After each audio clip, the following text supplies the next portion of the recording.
dengerin dulu baru jawab. Orang nggak melakukan Baik, Ibu Rana ditahan. Dengerin dulu lah, dengerin lah. Pak Kiai Holil, kami Saya persilakan. ingin menyampaikan. Iya. Baik. Kita berikan Dasarnya waktu dari Pak Kiai Holil Al-Quran. Nafis. Untuk Bang Novel Bang kita Novel. tahan dulu, mohon maaf.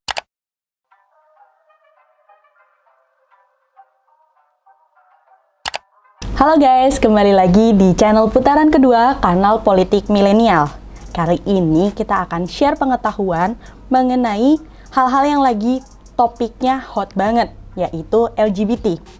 Jadi, mungkin ada teman-teman nih yang belum tahu LGBT itu apa, dikasih tahu sedikit ya.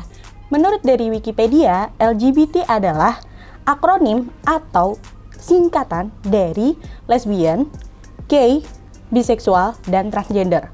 Sebenarnya istilah LGBT ini tuh udah dipakai dari tahun 90-an, tapi itu untuk menggantikan istilah komunitas gay. Nah, mungkin dirasa cuma nyebutin gay aja, jadi belum menggambarkan banget, makanya digantiinlah dengan LGBT. Terus mungkin sobat milenial juga ngerasain ya, kayak nge-scroll di sosial media, di situ kayak ada banyak berita-berita tentang LGBT yang itu memang ngebuktiin banget bahwa memang miris banget ya, sedih banget kalau memang LGBT itu emang udah banyak gitu ya. Dan kita tim putaran kedua itu emang udah searching, udah cari, melakukan pencarian, dan ternyata memang di wilayah barat atau di culture barat itu memang kerasa udah biasa, aktivitas LGBT itu udah banyak banget, udah marak banget gitu kan.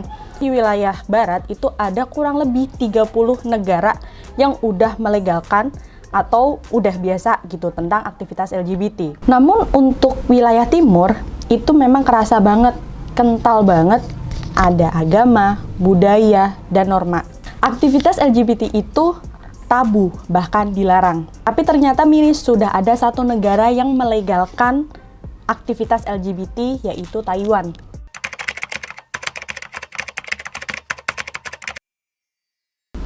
Nah, di Asia, Taiwan adalah negara pertama yang melegalkan pernikahan sesama jenis. Legalnya itu di tahun 2019. Dan 1 tahun setelahnya, berarti sekitar 2020, itu sudah tercatat 4.000 pernikahan sesama jenis di Taiwan. Nah, itu tercatat dan sudah dilegalkan ya guys. Tapi kontra nih, ternyata 67% masyarakat Taiwan itu juga masih belum menerima aktivitas maupun pernikahan sesama jenis itu. Nah, itu tadi Taiwan ya. Nah, yang selanjutnya adalah Israel. Israel itu udah bolehin aktivitas LGBT dari tahun 1994. Tapi itu aktivitasnya ya. Kalau untuk yang pernikahan sesama jenis itu hanya boleh dari 15 pengadilan di kota tertentu aja yang dikasih otoritas untuk bolehin gitu untuk mereka pernikahan sesama jenis. Jadi nggak sama kayak Taiwan ya. Kalau Taiwan tuh udah legal, kalau umpamanya si yang Israel ini enggak ya. Jadi kayak baru masih separuh-separuh lah, jadi nggak yang legal banget gitu. Nah, sedihnya lagi nih, ternyata nggak cuma 2 wilayah itu aja. Selanjutnya ada 3 negara yang emang udah ngedeclare, udah bilang kalau mereka itu lagi merancang undang-undang untuk mensahkan atau melegalkan pernikahan sesama jenis. Nah, itu ada 3 ya. Pertama itu ada Hong Kong, yang kedua ada India, dan yang ketiga adalah Thailand. Sedih banget ya.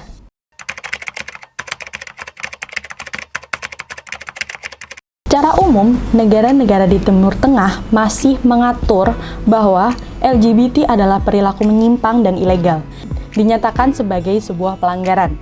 Di Brunei, Arab Saudi, Uni Emirat Arab, Iran, Qatar, Afghanistan, Yaman, dan Chechnya, aktivitas seksual menyimpang seperti homoseksual akan diberi hukuman mati.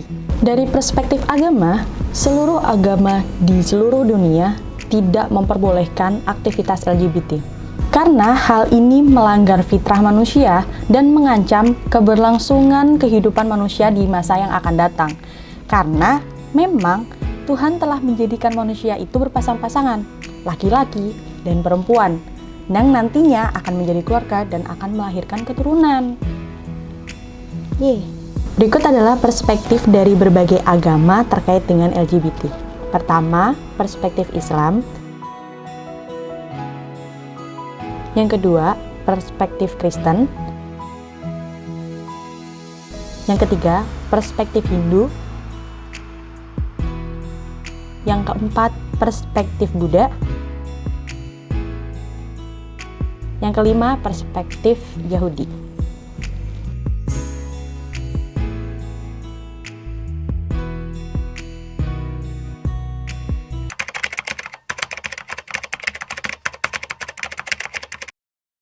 Bagi para aktivis LGBT, itu memperbolehkan aktivitas LGBT itu emang atas nama isu kemanusiaan.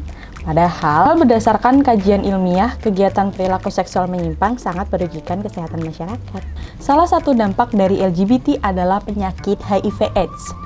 Karena aktivitas seksual sejenis merupakan kegiatan menyimpang dan berisiko. Menurut Dr. Boyke, dokter seksolog Indonesia, HIV/AIDS itu ditemukan pertama kali dari golongan homoseksual. Tidung! Karena pasangan homoseksual melakukan seks melalui dubur, maka berpotensi 100 kali terjangkit HIV/AIDS. Menurut data dari UNAIDS, negara yang paling tinggi dalam penyebaran HIV/AIDS adalah Afrika Selatan, dengan jumlah pengidap sebanyak 7.100.000 jiwa dan kematiannya 110.000 jiwa tiap tahunnya. Afrika Selatan tercatat telah melegalkan aktivitas LGBT dan pernikahan sejenis semenjak tahun 2006. Kalian penasaran nggak sih sebenarnya LGBT itu datangnya dari mana? LGBT sendiri dapat terjadi karena 70% faktor lingkungan, 3 sampai dengan 5% faktor genetik, dan 30% faktor dari masa kandungan hingga pubertas. Nah, ada fakta menarik nih, ternyata sebenarnya ada beberapa banyak ya pemimpin yang mengungkapkan bahwa dirinya itu gay. Nah, ini kita mau kutip salah satunya. Salah satu pemimpin negara yang memang secara terbuka bahwa dirinya gay itu adalah Xavier Bettel. Dia itu Perdana Menteri dari Luxembourg. Xavier menikah pada tahun 2015 dengan pasangannya, Gauthier Destiny. Saat terdapat acara internasional yang khusus dihadiri para ibu negara, ini juga Gauthier Destiny itu disebut sebagai the first gentleman yang memang menghadiri acara ibu negara ini. Di situ berkumpul ada istri presiden dari berbagai negara, seperti Melania Trump, terus habis itu ada Emine Erdogan dari Turki, lalu Ratu Matilde, dan yang sisanya adalah pasangan dari pemimpin NATO. Lucu kan?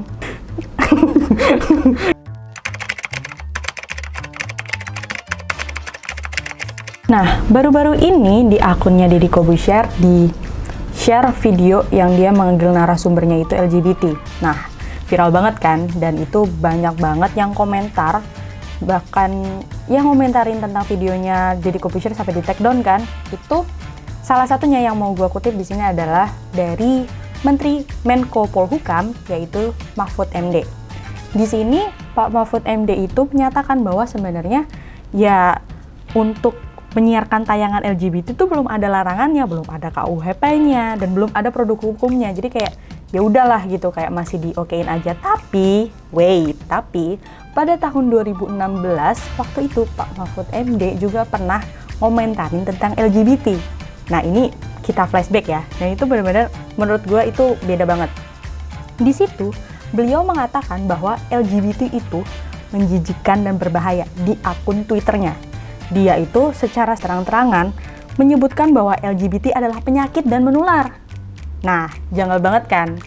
Nah, ini kan untuk perspektif yang dari politik ya. Nah, ini secara pribadi ya, itu dulu gue pernah belajar di psikologi bahwa kita tuh ada peraturan melihat bahwa penyakit itu, penyakit apa ya DSM itu ada di klasifikasinya, itu kita mau melihat seseorang mengalami gangguan kejiwaan itu dari mana? Nah, itu dari DSM.